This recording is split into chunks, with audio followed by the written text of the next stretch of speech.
Welcome back to the Blue Collar Boxing Podcast. I am Luke from Biloxi. This is my official preview and prediction of Subriel Matias versus Dalton Smith for the WBC 140-pound World Championship. It will take place live in Barclays Center in Brooklyn, New York, Saturday, January 10th, and available exclusively in the United States on payperview.com for a ridiculous price of $54.99.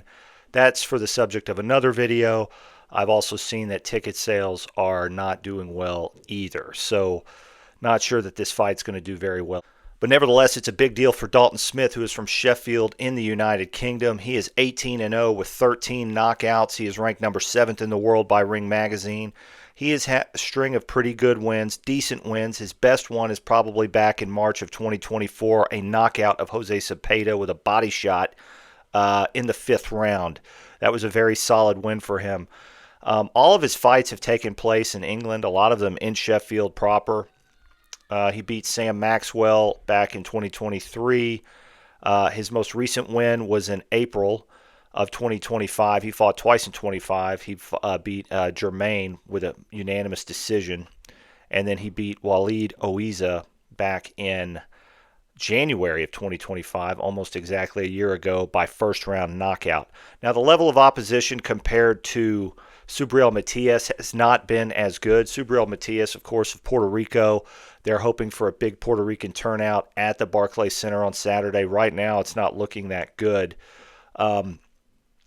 Matias has made recent news, and I cannot make a preview or a proper prediction for this fight without mentioning this, that he did test positive for the banned substance ostarine. However, the New York State Athletic Commission has said that it is below illegal limits, meaning he did have some of it in his system, but it was below the unacceptable value, or in the acceptable range, I should say. This is the same commission that suspended Ryan Garcia for a year after he tested positive for ostarine in his fight with Devin Haney, which he won by unanimous decision.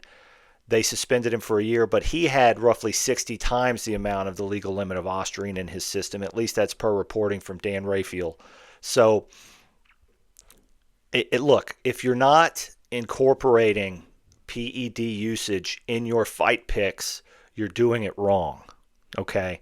So it's important to note he's been on ostarine, legal limits, whatever. However, there's microdosing. There's all kinds of things these guys can do. But anyway, let's get into his fights. His most recent fight was back in July. He beat Albert Puello by a majority decision. One judge had it even 6-6. The other two had it 7-5. I kind of thought Puello edged it, but it could have gone either way. It wasn't a corrupt decision or a dirty decision. That's where he won the WBC Super Lightweight World Championship. Before that, back in June of 2024, he lost an upset to Liam Paro, which was almost supposed to be sort of a showcase fight for Matias in his native Puerto Rico. That was a huge upset, and he clearly did lose that fight. But then he strummed together 3 consecutive wins, 2 knockouts, one against Roberto Ramirez back in November of 2024, and then another against Gabriel Valenzuela in March of 2025. And, both have fought 2 times in 2025 for guys at world level. That's a lot, or that's, I guess, acceptable nowadays. It's active. We would define that as active nowadays. And then both, fighting here in this month. It's going to be a good fight. I watched some of Dalton's fights, and he's good. He throws a lot of punches. I just don't think he's been in there with a guy as seasoned as Matias. And I don't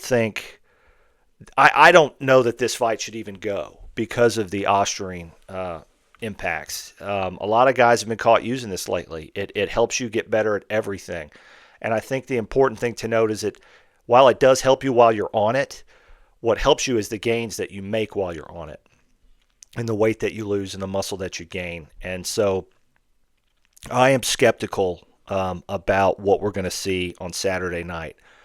Because of Matias's better resume, because of the PED, because it's going to be in Brooklyn in front of a Puerto Rican crowd.